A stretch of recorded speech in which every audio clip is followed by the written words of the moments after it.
Welcome to Grand Sumo Breakdown, the unofficial sumo podcast for official sumo fans.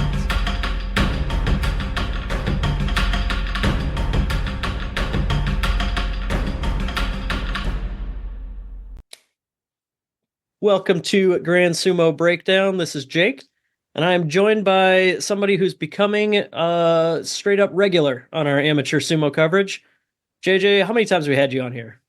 It's got to be like 4 now. I think so. It's right in the neighborhood 4. Yeah. I made a point not to have you for our Nationals recap. I grabbed Mencken for that one because he and I were we hung out and we did the commentary. We talked to Seth. We did a recap of 2024 Nationals. Go check that one out if you want the context for this one. But today, I'm still yelling at him for that. What was that? Because, all right, so this is like all behind the scenes, right? All right, so let's stir it right off the bat. Let's go for it. Me and Mencken, we talk a lot of crap about each other, and that's open territory. It's all good, right? And you're allowed to talk about the project that we do, Minimum Effort Podcast. Mm-hmm. So that's like, make sure to search that on YouTube immediately. Yeah, one of the episodes we watched Golden Girls, right? We did a Golden Girls follow along, or like it's a fun thing where me and Mencken just kind of talk crap to each other. That's our thing. But what we don't talk crap about is Maximum Effort, and he was talking crap about Maximum Effort. And at one point, Seth was like, "Yeah, you guys should go check it out. They're doing a whole lot of stuff." And then Mencken just craps all over it. I'm like, dude. Like, dude. I can always relate to self-deprecating humor. I could get that. Yeah. For context, yeah. So JJ, you and your wife Christina and teammate Mencken, you guys started Honu Sumo Club out there in San Diego. Whenabouts was that you guys first got started officially? So officially we started on Nationals 2021. So that was in okay. So that was like our that was our date. Before that we were training a little bit, like we did the like the US Open 2020, and we were training from that time. But the first tournament, our very first tournament together, we made the club. There you go. I gotcha. So yeah, 2021. Since then, Mencken has moved to Japan. You and Christina still there in San Diego, still as we will cover, running a very successful sumo club out there.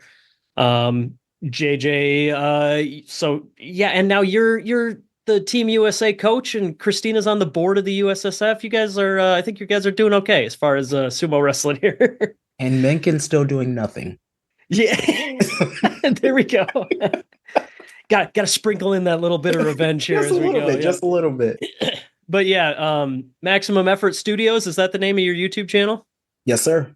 Yeah, so go check that out. They do lots of check-ins on stuff that they're up to, talk about sumo, etc. But yeah, just I definitely I like to listen just because it's you guys are. I appreciate the hangout kind of vibe when you guys are recording, regardless of what you're talking about. It's just one of those, like, I like all the people on here. I'm just going to like listen to them hang out and hang out with them, That's why people listen to podcasts. It's probably what you're doing right now, Mr. Listener or Mrs. Listener or Miss Listener, whatever. Trying to be inclusive, it's 2024. So let's talk about how Nationals went for you as a team real briefly. Like I said, we did a full breakdown with Sensei Seth and Mencken a couple months back, but haven't had JJ on the show since then. So tell us what it was like being on the scene, hosting Nationals the first time in your hometown with so many of your club members participating. Just tell me about that. What's the big memories for you? So the big thing with running Nationals is that, like, it's exhausting. It's exhausting. Everything that goes wrong will go wrong. And then, like, just, I don't know, like electricity, relays, and all kinds of wackiness. It just happens. Mm-hmm. But before Nationals, I had a very good plan of like, this is what we're doing. Everything was more or less systematic as far as for the tournament. And then for my people, like all the students, I was like, let's train hard. Let's make sure that we have good tachi, just really dial in everything. And I think I neglected myself just a little bit because you have to step away and make sure that like board meetings and everything happen. Yeah. That's the most fun part of nationals is everybody gets around, gathers to argue politics and what happens next in the federation the day before. I will say this one was smoother than normal, but I think I had the stress of previous years and the stories of past years, and I'm just like, yeah. whew. Like I was in the room and I was like, I'm just waiting for it. I'm just waiting for it. But I think that went pretty smooth. And then yeah, nobody even got in a physical fight this year. Yeah. Like that's great for a national meeting. Has happened in the past. It has happened, which is wild. Yeah. So yeah, the USSF, the way that amateur sumo works is especially even number years when there's elections. But every year, the day before the tournament, there's an in-person meeting. Stuff gets handled about, what do we got to do for this year? What's coming up? What are some of the stuff that's going on for Worlds coming up? Who's gonna people that win national championships at the tournament tomorrow? What do we need to get them as far as information and whatnot so that they can sign up for World? All the procedural stuff. Mm-hmm. And then even number years, we also do elections, and that was this year, and it went pretty good. Pretty good. Yeah. We've had a new board and leadership team. Yours truly as the resident bookkeeper, keeping track of memberships and stuff like that. But only 4 months in and it's going great. And nationals was the big hurdle. So yeah, that's just for context. Those meetings in the past have been very heated. And this year we were, I thought it was a brilliant move you did having it hosted in a library. I think I froze. Oh, I got you back. Okay. I was saying I thought it was a brilliant move hosting that meeting in a library. So like nobody was allowed to yell. Yes. That could not have been an accident. But yeah, sorry, just wanted to catch up anybody who's new to the USSF or new to this system. But yeah, so but yeah, like you said, that went smooth. There were hurdles the day of the tournament, but yeah, I mean, as far as I'm aware, everybody walked away thinking that was one of the smoother tournaments we had. Heck yeah.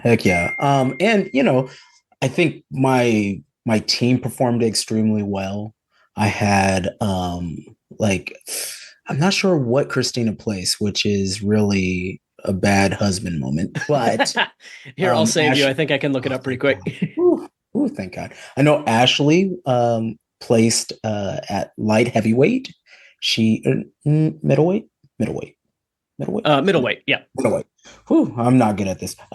So she won middleweight. I had Nancy place third in lightweight. I had Zeba, Zeba is like my student in West Coast. Like we are a family. We are not separate. We are a family. So West Coast and Honu are combined for future reference. But we had Zeba place first in middleweight female juvenile. We had Mei Lee place first in lightweight female juvenile. We had Jahim place first in juvenile lightweight male. We had Malik, who is now 18. His birthday is literally today, and he won the middleweight division, which was absolutely phenomenal. I've seen him wrestle adults before. He's going to be just fine. He's going to be just fine. Yeah. But yes, this was his last year as a junior. Last year as a junior, and man, what a year! And then we had another one. Oh, women's light heavyweight. Paulina. It was Paulina who won, and then it ended up being Leah who represented the United States. Yeah. There were two divisions where first through third were all Honu, at least according to my notes here. That was women's light heavy and youth men's lightweight. 1, 2, 3 was just bringing home the hardware, just right back across town to the gym. That's what's up. And Christina got third in women's open weight. Thank you so much. I'm sorry, wifey. I'm sorry. Oh man. Well, if my wife listens to every episode that I do, so I make sure if every single sumo medal she's ever won, I make sure to remember it, and it's pretty easy for me because there aren't any yet. But I never forget them. Fair enough. Fair enough. Yeah. So yeah, nationals went great. Honu in particular did awesome. Christina has been on the board since then, so she's been helping guide the federation make the decisions. And then the next big thing for you, I think, was getting to be assigned the coach position. Tell us about that. How'd you land that gig? So I guess I got nominated from one of my many students that were representing. And then from there, what the board did this year is they brought the coaches in and we basically sold ourselves to the athletes who are the most important, right? Like everybody will say, oh, the board, blah, blah, blah. It's not the board, right? The board is the middleman to figure out who can do the job. And so I was presented, ended up getting enough votes, and then which it was some tough competition. It was Gilberto, it was Eric and Justin. Eric Wynn from North Carolina and Justin of Dark Circle. It's like it doesn't get any rougher than that. Yeah. Yeah, Justin, who's been around forever, and his fingerprints are on every club in the country. Every club. Gilberto, one of the best heavyweights and one of the leaders out in I guess he's up in LA, right? Like, is that where the Delatores are? Yeah, roughly? I mean, Bakersfield is their own thing. Bakersfield, sure. Yeah. And then, Eric Wynn out of North Carolina, who came one match away from sweeping all of the men's gold medals for his club. Right. Like wild. In terms of pure success, the only team that rivaled Honu on that day was Raijin Sumo out of North Carolina, and this is true. Crushed it. They really brought that thunder. Yeah. So yeah, the athletes were able to decide the coach this year, and I'm pretty sure that's I don't know if it's the first time ever, but it's certainly not the norm. But yeah, you were voted on and selected as the coach. And then, my memory, just from being, one of the secondary members of like that leadership group, was there was a buttload of paperwork for you to do because of that. That was your first hurdle, wasn't it? Yeah. Before I talk about that, I'm a terrible producer because I'm not the producer of this one. I have to plug in my laptop before my battery dies. Okay. I'll cut this out if I'm feeling generous.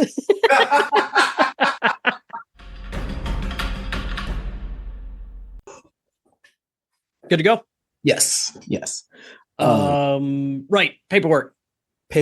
Yeah. So with the paperwork, the paperwork landed on a Saturday.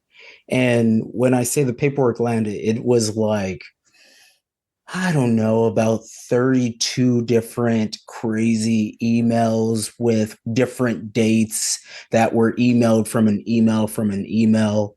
Just absolutely insane. And this is what's really crazy. Every year, Kellyanne, Brenda, me, and Christina, by accident, spend me and Christina's anniversary together. That's just how it's been working since me, Brenda, and Kellyanne, since we all got like super bonded the last 3 or 4 years. We have literally on accident spent my wedding, my anniversary together. Which is wild. So they were in town. We hung out. We got ice cream after practice. We like spent some extra time and just hung out. And I forgot my anniversary because there was a like digital mountain of paperwork. And Christina also forgot. She also forgot. So both forgot. Partial credit. Yeah. Okay. We spent the time together. We spent the day together. Together. But I was just like, my brain couldn't process. And then the next day I was like, I don't know what to do. So we went to the movie. We went to go watch a movie. Yeah. I think it was like, I don't know, the Wolverine movie or something. Oh, sure. Something like that. I was like, all right, let's watch a movie. So we watched a movie. I got back and I was like, all right, let me start on this. And I spent the whole night organizing the stuff and figuring out that we're missing a lot of stuff. Yeah. And then I went to sleep inevitably for 2 hours. and I woke up with a fever. It was a stress fever. It was just in my head. But I literally woke up with a fever. So I called out of work, which I called out of work to end up doing more work on the computer. So I spent the rest of the next like 2 days while I was homesick with a fever, like organizing and making a spreadsheet and a checklist just so I could understand what we're missing, Sure. which was And wild. this is like registration, passports, travel Yeah. details, that kind of all, stuff. all of the important stuff, and it had to be done on Tuesday, by Tuesday. Oof. Yeah, Yeah. if I remember right, it was like the end of the month or something like that, and they just like sprung that deadline on us real quick. Yeah. Um, Part of it was just the dysfunction that the USSF has been known for in prior years. All sorts of stuff led to nationals being hosted much later in the year this year than normal. Yeah. So yeah, we had, I think it was like 3 months and a week or something like that between nationals and worlds, Which is and wild. with a new leadership team. And yeah, like all of this stuff was a bit less than ideal. But yeah, I think you being able to get the coach position figured out right away, and then yeah, I mean obviously calling in work because you got sumo stuff to do is not your first choice either, but being able to get all the paperwork done with the IFS, I mean certainly. I would have preferred Keiko, to be honest, like call into work and be like, oh, what am I doing? Chico's. Sure. Oh man. So yeah, we're talking what, we're in like August at this point or so, and yeah, I think the only other big deal before Worlds was we had to have one of our athletes pull out. That was unfortunate. Don't need to dwell on it, but yeah, our men's middleweight competitor Jared had an injury and had to pull out. And unfortunately, it was after the deadline to switch. Right? Is that what the issue was? Yeah, it was 3 days after the deadline. Oh gosh, Yeah. that sucks. So it was like it was so close, but it is what it is. Yep.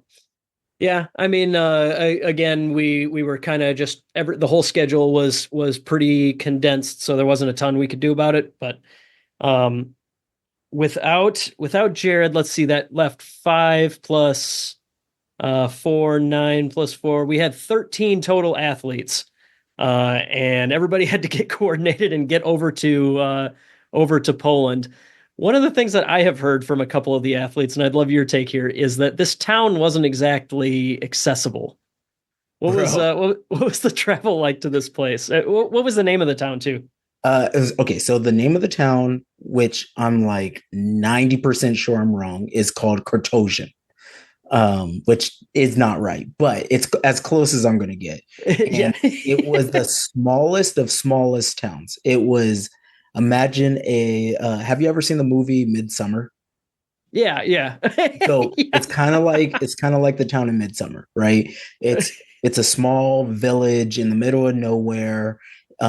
Just like there's no bus that takes you there. There's a train station with no people inside of the train station, which made things extra confusing.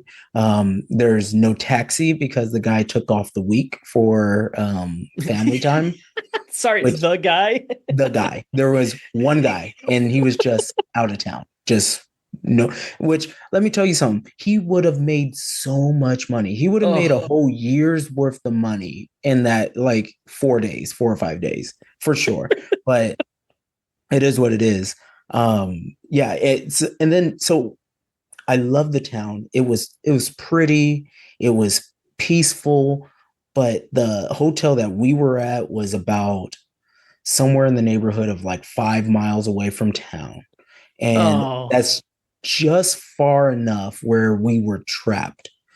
So we were trapped in this little hotel, which if you spent extra money and got the what you thought was the bigger, fancier room, you did not get that. You did not get that. You got a smaller room with an AC that is for the whole building. That was a different situation. Different situation. But like it I hate to say it, but it felt like I was in prison. You know what I mean?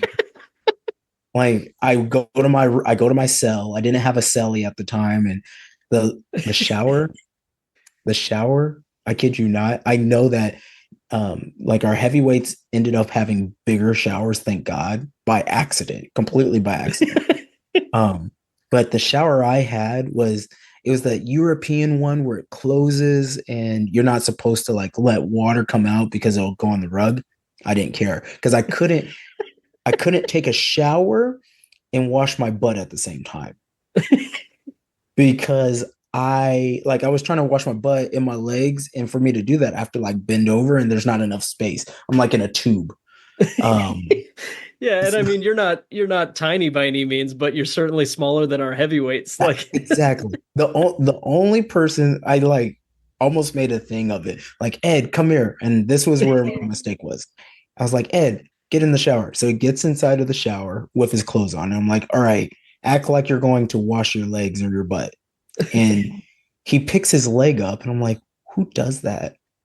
He like he doesn't squat down to get to the stuff. He like brings his leg up. So I was like, all right, you're the one person that's not an issue. Everybody else I had to do that, they hit their ass on the door, and it's I was, like, or they hit their head on the rod or whatever. that's where I thought that was going, but you picked the one wrong guy. The one person. The one person. There's only one person. One person that's the most unique person that we have in the United States. Oh man. So how'd you end up getting from that hotel to the town itself and the venue and all that? So they have a shuttle system, but the shuttle there was no clear schedule for it. There was one Oh, person, okay. and I know her pain. I know her pain. Her name was Magdalena, and she was running everything, but she couldn't delegate anything to anyone. So every time you would ask someone else, they would go to her for permission. So it Hmm. just it's not the way to do things. I wish that I didn't just immediately have flashbacks to my entire white collar career so far. Um, um, so yeah, adventures, travel wise, adventures for sure. But let's get to the event itself. Um, because I know that similar to the way that we do nationals, the IFS they like had their annual meeting. They drew up the brackets and stuff. Did you sit through those meetings? Anything interesting to report from there? There's nothing interesting that happens in those except for one thing. One Uh-huh. thing alone. When people were voting for the next worlds, which not is for 2026, and it's between Azerbaijan and Brazil. I'm like, oh, that's an easy one. Brazil, no problem. They did Sure. not pick Brazil. Hmm. They did not pick Brazil, which I was like, all right. So it's in Baku, Azerbaijan. So that's That's gonna probably be just as much fun to travel to as exactly middle of nowhere Poland. exactly. I was like, oh man, I could have had like fun, go to do some jujitsu, get some acai, maybe carnival at the wrong time of the year, but whatever. Yeah. But no, I hope you're into man, I consider myself fairly geographically aware, but even I don't have any Azeri jokes that I can make here. Like what Azeri, Azerbaijani, something like that, I'm sure. Um, No. but oh yeah, and the reason that they were talking 2026, I do know this part. They do a thing that I'm hoping that we are going to start doing in the US where they announce 2 years ahead at each year. So like if we were to do this now, like we would say, all right, well, 2025 nationals, we've already decided is going to be here. And now we're also going to announce the next year so that there's like more than a few months prep time for people to figure out where they're going. So that would be, I know that's how the IFS does it because 2025 was already announced as Thailand. Thailand? Yeah, Thailand, That Bangkok. one, yeah, that one sounds like I would love to go to Thailand. Azerbaijan, I really don't know. Like I have already established, don't know nearly enough to be excited about that one or not. Well, once I figured out the dates, I already requested the time off. Oh no, we lost him. Right. We're back, I guess. I don't know how that'll look in the edit. Anyways, we're back online here. We were talking about Thailand, talking about how, yeah, we got two years ahead that we get to know where Worlds is going to be. So that's plenty of time to plan. And if we have nationals earlier in the year, then we will have plenty of time to figure out all that mountain of paperwork. Are you going to go to Thailand? I'd love to. I don't really have much of a reason to in any official capacity, but it'd be really cool. Let me tell you something. I'm going no matter what. No matter what. Okay. So one, I end up like winning middleweight or something like that. I'm like, boom, I'm in. Right? Of course. Yeah. Two, I mean, that's goal number I'm one like, either way, right? Yeah, exactly. And then two is like, hey, I'm the coach, like back to back or back to back to back. Because I do consider Japan as one of my years of coaching. So whatever. Like, Yeah. even though it's unofficial, it's official. You went along and yeah, I think 2023 we didn't really have much of an official delegation when it came to that. They on purpose did not have a official one. Like that was their thing. And when I say their thing, it was the board at the time thought that was a better choice. Yes, the previous board that I think has been improved. Yes. Say that diplomatically. Yes. Anyways, yeah, go on though. And then so it's like that's the first two, right? Like, obviously I want to go, and especially after seeing, World's middleweight, I'm like, I could do that, no problem. A little Sure. undersized, but I got it, no problem. But third is I'm just gonna go as press for Minimum Effort Podcast. Beautiful. I love that idea. I'll go with Christina too, so it could be like a whole keeping up. I could do a wandering not loss. Start talking to people, just like spend the time to kind of build relationships with different countries and stuff. Man, get a lanyard with your face on it, and you're good. Just press and your own face. Like people would let you into anywhere. I bet. Exactly. No reason that I know that. Moving on quickly though. Let's talk. Let's talk about the competition itself. I mean, we've set the stage here, but the competition itself was certainly. You've been to the last couple. Would it be fair to say that we're getting stronger every year?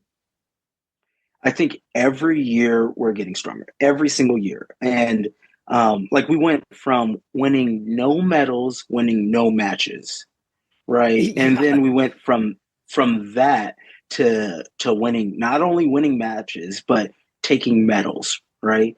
And it's across the board. Like just starting off, I like to put my foot in my mouth quite frequently. And the most recent one was me having a conversation about, lightweight or juveniles, first time getting up to whatever. We had a juvenile, a junior that won or got second on the world stage that I just wasn't aware of. But Malik, who was our middleweight, ended up fighting for third. He went fighting for third, which was amazing. He beat some tough competition. Georgia, they go by different rules.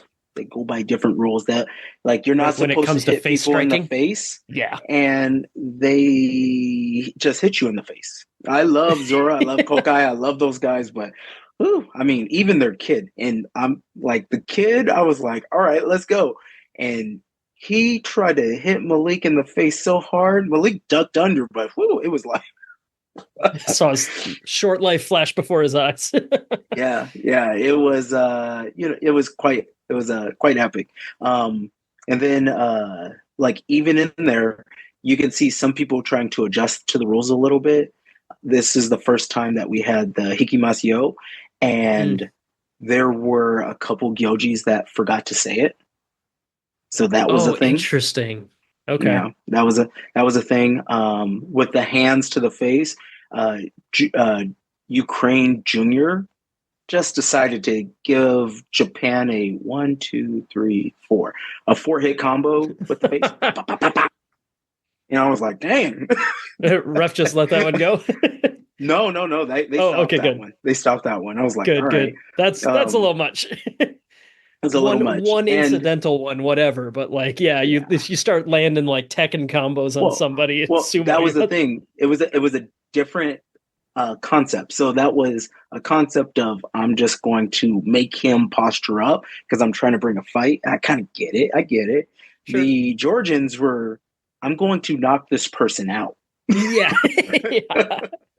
Yeah, that's for sure what the rules are more designed to fight against. Yeah. Because if you're striking, and we do this in Keiko too. Anytime somebody like feels like, there's an opportunity here to do a strike or an opportunity here to do something like to the head or whatever, I tell people not to do it because first off, it's against the rules. Second off, it's not going to like win you the match if you just hit somebody in the face unless it's leading to something. Hitting it for the sake of hitting is just not even like super strategic, right? We needed to adjust a little bit. We adjusted a little bit. There were a couple matches where I may or may not have, like all of my students know I have like a particular coaching style where I sit in a corner and I cover my mouth and I make like a little microphone.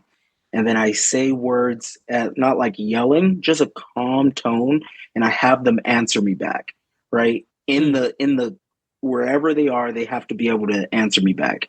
There might have been a point where I said, "Put your hand on her face."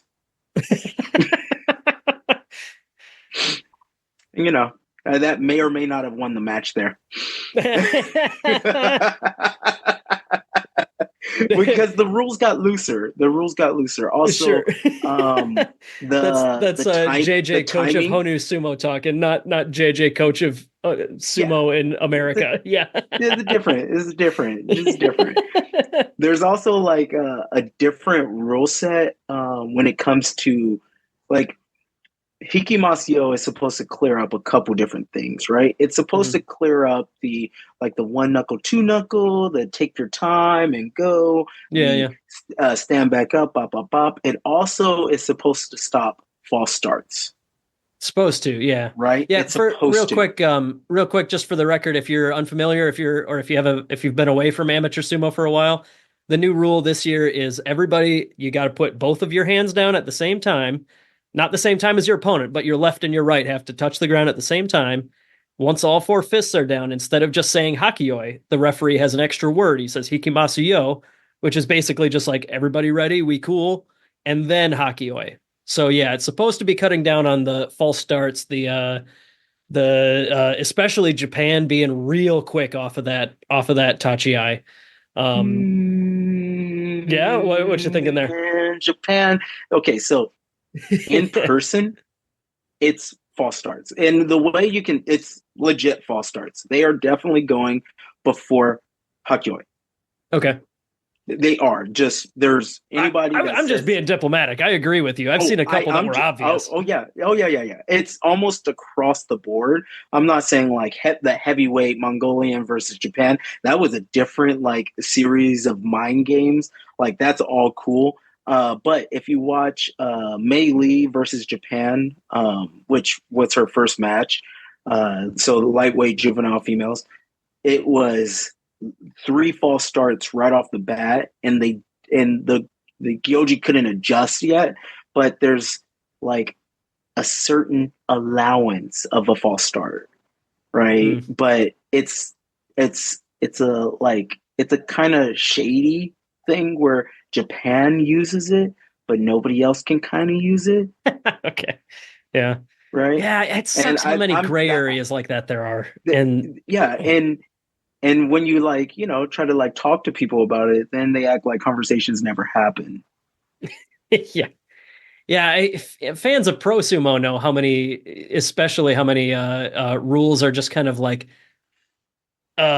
traditions, or this is the way that things are done.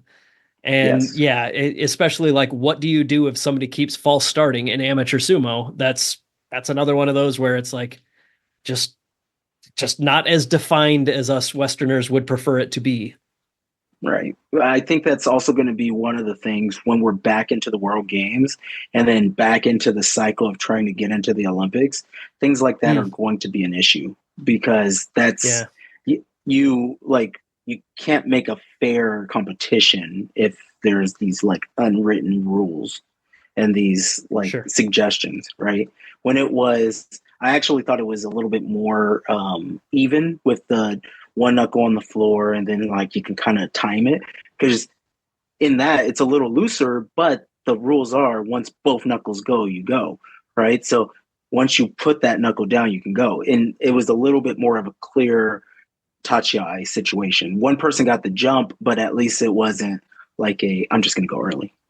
Yeah, yeah. Just my own thing. This is just me thinking about fair sports, but you know.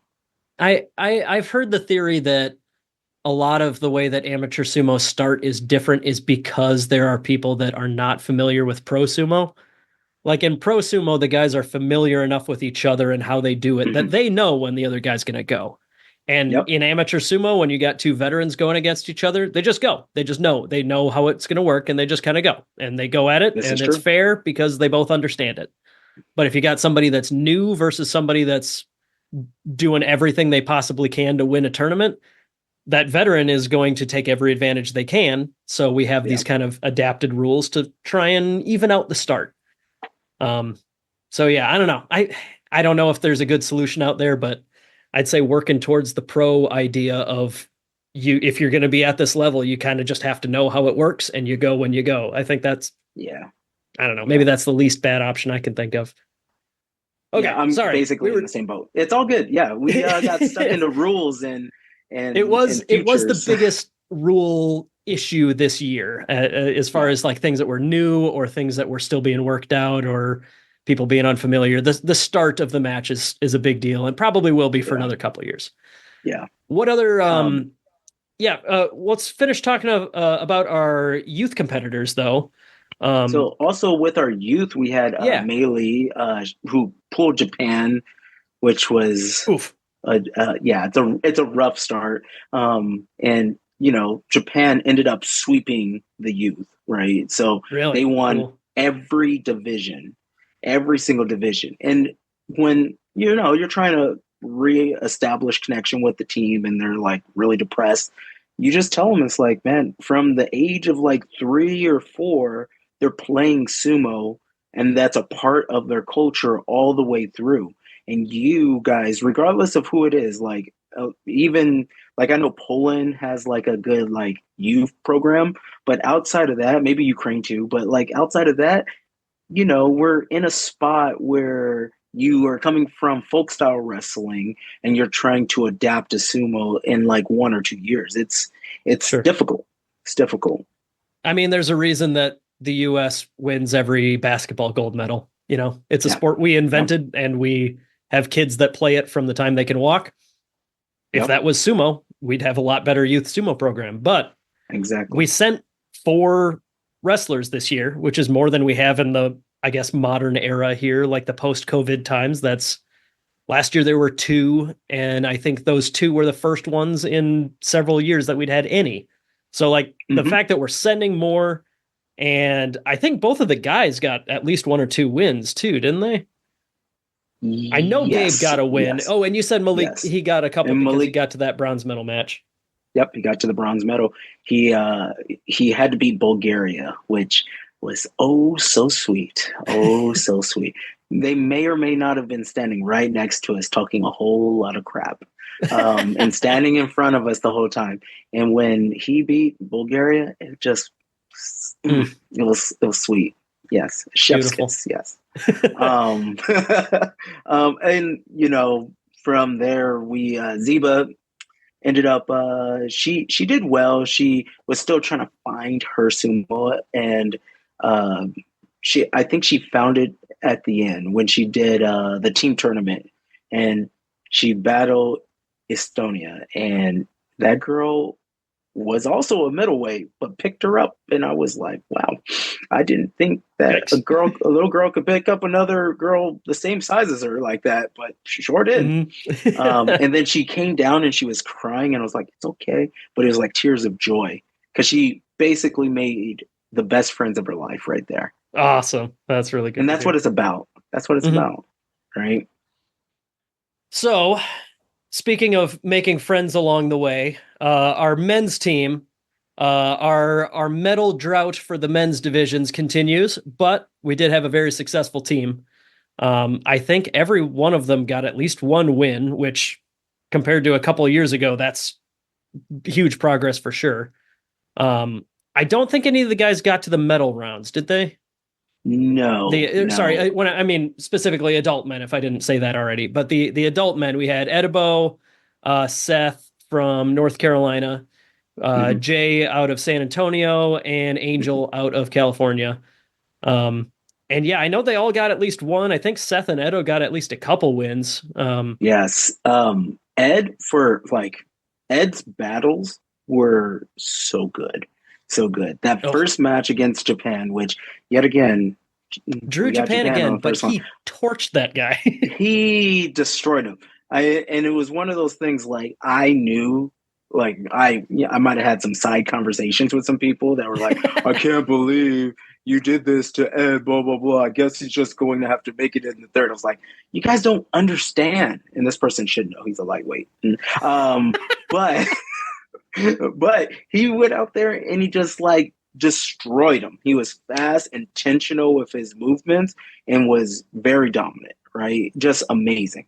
And then his second match, he was that wasn't Finland. That wasn't Finland. It was don't remember, but he plowed through that guy too, and he was moving good.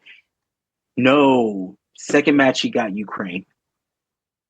I don't remember Second which match he order the got matches Ukraine. were, but I do remember Yeah, that both of his losses were like Japan. they. It was Ukraine and then Finland. He lost to Finland, Okay. which he shouldn't have lost to.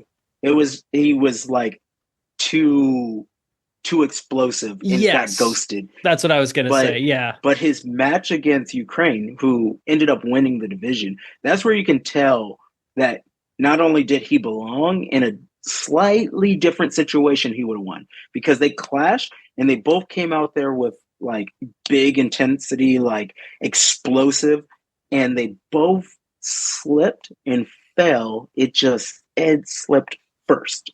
He sure. was like a half a second he fell first.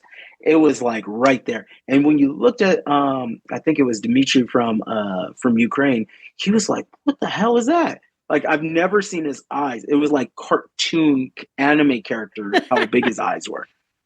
He was like, "Oh, there's a problem that I gotta keep track Yeah. of now that I didn't realize I Uh-huh. did." Yep. Yep. Yep. That's He rung the awesome. door. He was like, what's up with it? Yeah. Right? Like and if we changed just one slight little thing, he would have definitely got third. Mm. He was right. He was on par to win third.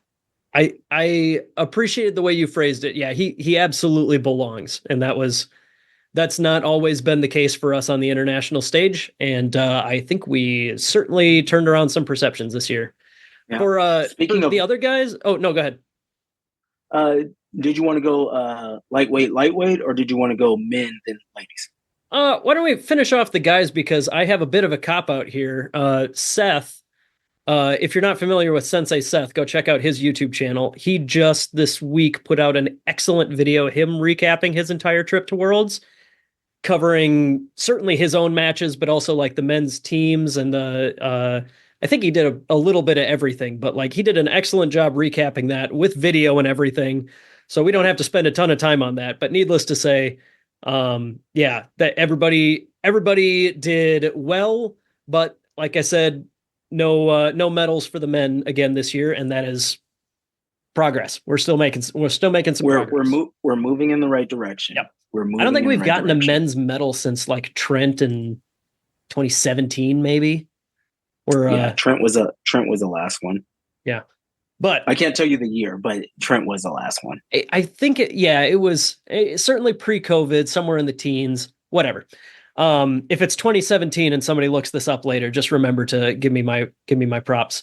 But the men's team was another one where we drew Japan in the first round. Yes. And that went Hey, that went I how want to it give went. it up to everyone. Everybody went out traditional too. They were like, let's do Yes. this, which I started that. I'm just going to put that out there. I started that, and I haven't went back to non-traditional when competing. But I was like, at the World Games, I pulled Japan, and I was like, well, I guess whatever. Let's just do this. And I had Yama tie my belt, and it was like, oh, this is the first time, right? Like, huh.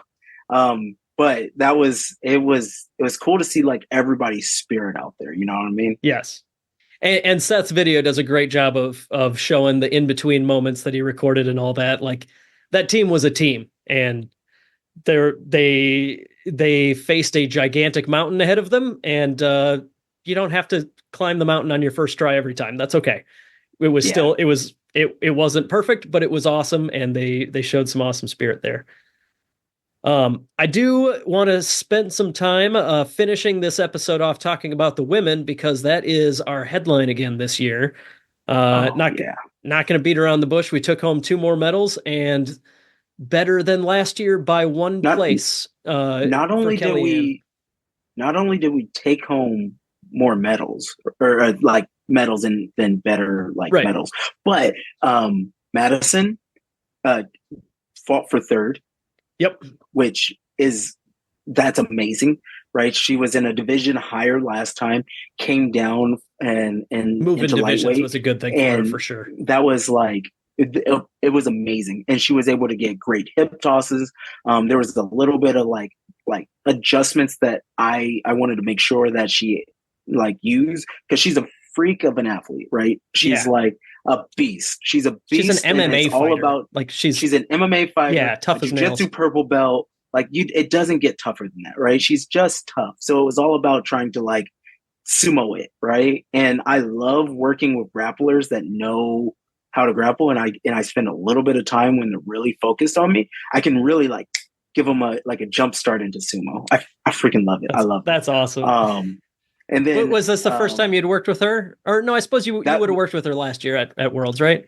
So last year we didn't have a connection. There was no head coach, and I never really like worked with her. Like last year I worked with Kellyanne, Christina, everybody else that was kind of like that knew me, but there was no sense of authority or anything like that. I didn't have like I also never met her before that, so I couldn't be like, hey, let me show you some sumo, right? Like that wasn't our relationship. Okay, that's fair.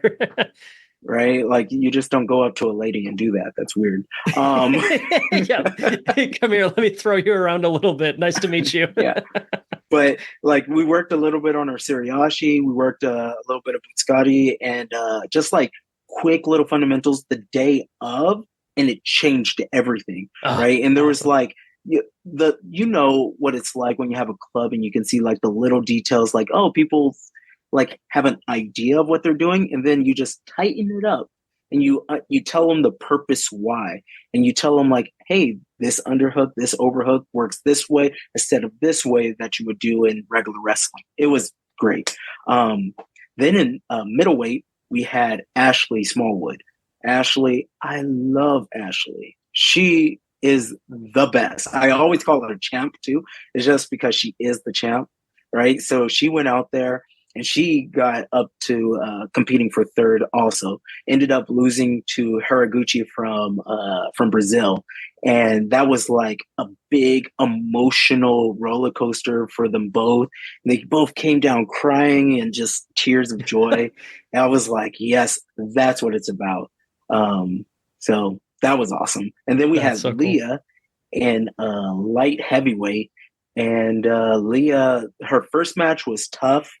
And then her second match, she almost got it. Yeah. She went. She almost had a throw. There was a couple times where it's like, stop doing Muay Thai, fix your hands. So then she would fix it. Like wrong sport. That's the thing. When you really have the right like bond with people, you can. It's like a video game character. And I'm or Pokemon. It's one of those. And Leah, I wanted to make sure to mention, I have a pretty decent record of the past as far as like Team USA and who we've sent before. I think this is the first time that it's happened, but a parent and child team in the same year at the same worlds. Malik is Leah's son, and I did not put that together because they don't have the same. They don't go by the same last name, so I never really know. I didn't know about that, and then yeah, I can't remember who mentioned that to me. Oh yeah, that's her kid. I was like, wait, what? Oh, that's so cool. They're on the same team. That was Yes, so cool. yes. Like I said, as far as I know, I think that's the first time that that's happened. But You could just be super me and cool. just say it was definitely the first time, and then just your foot's in your mouth. It's cool. You don't No, have I'm gonna hedge it again. I'm gonna hedge it again. I'm gonna say somebody else look it up, and if I'm right, yeah. But yeah, okay. Sorry, keep going though, because yeah, Leah was light heavy. It was light heavy. And then how did heavyweight go again for us? We you know, like heavyweight went pretty good. I think we do okay at heavyweight, right? You know what? I'm pretty sure we're number 2 in the world. Whoa, Number 2 in the world. that's right. Woo-hoo. Yeah, that's what we meant when we said we improved on last year as a team. Kellyanne went bronze last year in women's heavy. This year moved up to silver. She won out until the very final gold medal match. Who got gold in that one? It was Ukraine, and I want to say it was. Oh, nope, I'm not going to say because I'm going to hedge my bets and just say I know it was Ukraine. There's enough American wrestlers. I'm honestly, I doubt I will ever be able to start naming other country wrestlers off the top of my head. But yeah, Ukraine, any division, they are a powerhouse, and that is absolutely nothing wrong with coming in just behind them. But yeah, that is an improvement on last year. So that is objectively, we did better this year than we did last year as a team. So yes, that's awesome. Because we also got third in women's teams.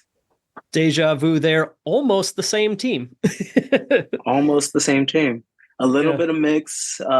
We had to utilize changey. So that was fun. That was my favorite part of Japan, was like going up and it's like changey.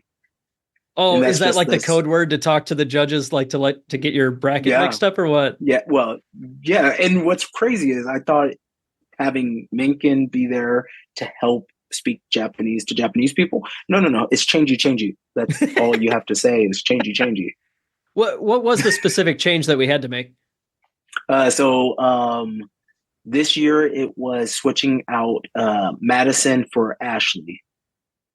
Oh, right. Okay. Because so you have 3 team members plus 1 substitute in case of injury or something. Is that right? Yeah. So I think you only just switched. You only get one time to switch. Ah, okay. So you have to be like very precise with it. Yeah, you got to like really save it, make sure you know you need it. But if was that subbing in Ashley as the starter instead of Madison? Was that the last minute change or something? No, it was Madison is the middle. I think she was in the middle. So we switched her out, switched out the middle. I gotcha. Okay. Yeah. Oh, and yeah, we skipped over women's open weight. Gotta give it up for Itan. Yes. Going to her second worlds. Oh yeah. The powerhouse Itan. She is an emotional roller coaster. But once that roller coaster starts, like it's tick, tick, tick, tick, tick, tick, tick, tick, tick. Once it starts going, you're like, whoa. And I mean, cat in the back. She had to go through hell to get 2 worlds, right? Just I heard a little bit about this. Yeah. It's a situation. I'm going to pull aside just a little bit. Federation, we need an emergency fund so we can go pick up people when we need them, right? Like there's no reason to have a lady trapped at a train station or at a McDonald's for overnight. That's crazy. Like there's no reason for that. We need to do better. Yeah, there was it was some sort of travel mix up, right? She ended up in the wrong city for a day or something. So they went to the wrong airport. So she was in the right city. and they had people picking up Oh. people in that city at a different airport. And again, everything went through one person. And by the time that one person was able to communicate to another person, they were already en route for Kotojin. Ah, awful. Well, despite that, she showed up, kicked some ass, came home with another team's medal. Oh yeah. So yeah, I can't wait to see like a slow motion or like one of those. I know John Gunning wasn't there. Fuck, I really wish he was there because he has like that eye for it. But I bet you there's a vision of just like Eton being like, "Ah." just coming in to devour another open weight wrestler, or what do you mean? Mhm. Yeah. Okay. Oh yeah. Especially in team, like in team is where she like really woke up. She turned Super Saiyan. Yeah. Oh man, that's awesome though. Getting to see three of the four team members from last year repeat for that bronze medal. Just super cool. So that means that next year, minimum, we gotta improve one of those medals from a silver to a gold or a bronze to a silver. Maybe add in another one. Maybe we can break that men's medal drought. Well, I have prediction, and so yeah, hit me. in the minimum effort, I definitely put this out there. But I think I'm not going to say what value it's going to be, but there's going to be 2 medals for men. 2. I don't know what that looks like. It could be 1 gold, 1 bronze, 2 golds, whatever. But I guarantee you, it's going to be 2 medals. We're going to win 2 medals. I like it for men. Yeah, I don't want to speculate until I have some time to think about it, but I think just based on our talk earlier, I think Edo is probably close to the list for both of us on that. If we were to make that prediction right now, yeah, probably. Oh, that would be yeah. Okay, we'll hold you to it. And see if especially if you end up our coach for a unofficial 3rd year in a row. Yeah, that'd be pretty cool.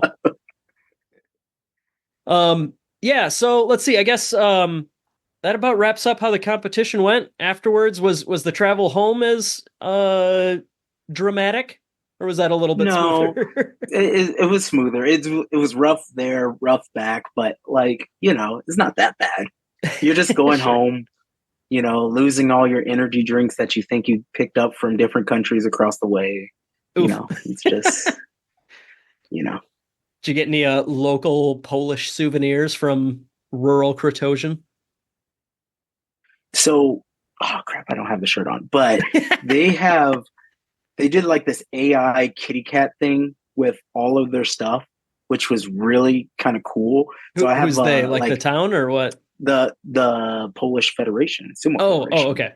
So they gave us lotion, which the lotion, it feels really good on my skin, which I needed. And it has a little kitty cat on it, little kitty cat and a mawashi. And then there's shirts with kitty cats and mawashis. And there's a towel with 2 kitty cat, like a big, like Oyakata kitty cat, just like chilling. Right. And so it's like, they were all like weird AI generated cats and mawashis fighting and stuff. But it hit a spot in my heart pretty good. And one of my students that I absolutely love, this dude is like one of those people that everybody needs. His name is Nathan. Nathan, what's up? He was like, I want one of those towels. I'll buy it off you. I was like, nah, man. I got you a cup. I got you a mug. How about that? And he was like, ah. And then once he saw the shirt, he was like, I'll buy that off you. I was like, no. Oh, that's funny. Was Nathan the guy that was running around being the problem solver at Nationals? Mm-hmm. Is it that Nathan? Mm-hmm. Yeah. Oh man, yep. that was dude. Awesome to work with him. He was super helpful. I honestly God, I did not realize put it. People in your life. Yeah, sure. That will the person that you need to help you get that done. I honestly, like the first half of the day, he was helping me out with all sorts of stuff. And then I didn't even realize it until whichever bracket it was that he was actually wrestling that day. And I'm like, hey, wait a second. Yeah. Oh, man. Anyways, let's wrap this up real quick with so you've run nationals, you have coached Team USA to their best showing in ages at Worlds. What is next for JJ and Honu? Next is the Seoul Cal Open, February 22nd, 2025. And in this one, there's a couple different mixes. So one, we're going to have a extra couple divisions. One division is going to be 77 kg, so a featherweight division, Ooh. men's featherweight.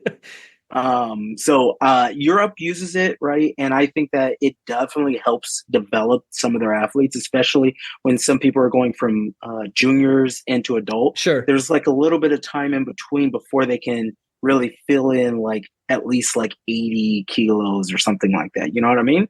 Yeah. So that's one division. And or hypothetically, podcasters who also wrestle as a hobby and are overweight and still 15 pounds away from the limit on lightweight. So yeah, maybe a smaller division would be pretty rad, hypothetically. This is true. There is also an additional division that you don't qualify for yet, but in a few years, you will. Oh, you got a geezer division? Called Masters division. My mistake. Mistake. Masters division. But this is the thing. If you really look at sumo as a whole, for the men's side, like the competitive years is about 25 to 39. Like that's actually competitive years. I've heard a couple hearts break from the future listening to this episode. Yeah, well, yeah. No, I know. Go on though. But those are the years where like you can't justify Masters, right? Because those numbers, you're going to end up probably being on a national team, right? Like the odds are pretty high. But when you're in your 40s, especially when you're starting off in your 40s, it's a little rough. It's a little rough, right? So because of that, I'm going to have 40 and above. And depending on how many people sign up or how many divisions it's going to be. So this one's a little loose. As of right now, it's more of an open weight system. So it's going to be from 40 to whatever and whatever weight. And if I get a lot of people in, sure, I'll be able to make it into like every 5 years, every 10 years or whatever. Yeah. Yeah, you get five guys, whatever, toss them in with each other. You get 20 guys, you split it up a little bit. Yeah, I get you. But that was like if I looked, so now I have a little bit more data and stuff because I've been doing tournaments for a second. So I'm like, I can look at it and go, the records here are like, these are the people that are doing pretty awesome. These are the people that just started and they're like going against Justin Kinzer. And you're like, oh, he's going to jack up their sternums, who is also 41. So kind of messes up everything, but whatever. He doesn't count for the data entry here. Yeah. He's an outlier. He doesn't. Yeah, he's an outlier. But like, like you're trying to work with it a little bit. So, I hope that we are able to fill that one up. And my goal within the next 3 to 5 years is to be able to make a women's division like that. Yeah. That's the goal. Yeah. I think women's divisions, it's like a quantity thing, right? Like we, at this point, what seems to be the goal a lot is to attract more women to try out the sport because it's maybe 3 to 4 times as many men, probably more than that actually at a given competition. So, kind of got to build that up before you get it too granular. I like to even it out though with women. I give them the opportunity if they want to do round robin, like a double round robin, so that we can equal up the matches a little bit more because the women are killing it and they need more matches. And if they come all the way to San Diego, I'm going to give you all the matches you want. Yeah. That's my goal. Yep. Nope. I'm with you there. I think that, and I mean, that especially applies for areas that you're trying to expand, like women's sumo, youth sumo. But, I think I've been loving how I've seen more often recently that people are like, well, we got this many hours in the gym, whatever. we're gonna do it a triple round robin. We'll get you extra matches because we got more time, and like that seems to be a good a priority for tournament organizers, and I really like seeing that, especially with the travel. You got to make sure everybody gets their money's worth, and gets their as much experience as they can get. So we've been going on for a while here. I think why don't we call it? JJ, anything else you want to pass along from your trip, your experience coaching, all the stuff you guys have been doing for the federation out there in San Diego? Just ultimately just keep doing sumo. Just keep doing sumo, keep practicing, open up your horizons, add different things in, and just continue to learn. Boom. There you go. Solid coaching. I'll re-elect you for next year. When I make the world team in that featherweight division. Oh man, I bet you there's a bunch of lightweights that would go down and absolutely tear me apart in featherweight, but there'd be fewer of them than in lightweight. So yeah, I don't know. You got me thinking here a little bit. Hey, February 22nd. Oh man, I got so much on the calendar already, man. I messed up on my scheduling. I know. This month I'm out like every weekend, somewhere along those lines. From fairs to Texas to Vegas to Mongolian wrestling. I don't know. Well, I'm excited to see you in Texas then. Yes. Why don't we wrap it up there? Because me and JJ got to get some sleep before we start traveling all over the country for sumo again. Right. But thank you so much for joining us. And thank you so much for your work in guiding us to another successful world championship. Maximum Effort Studios. Thank you for listening to Grand Sumo Breakdown. Until next time, Throw your salt high. and keep moving forward.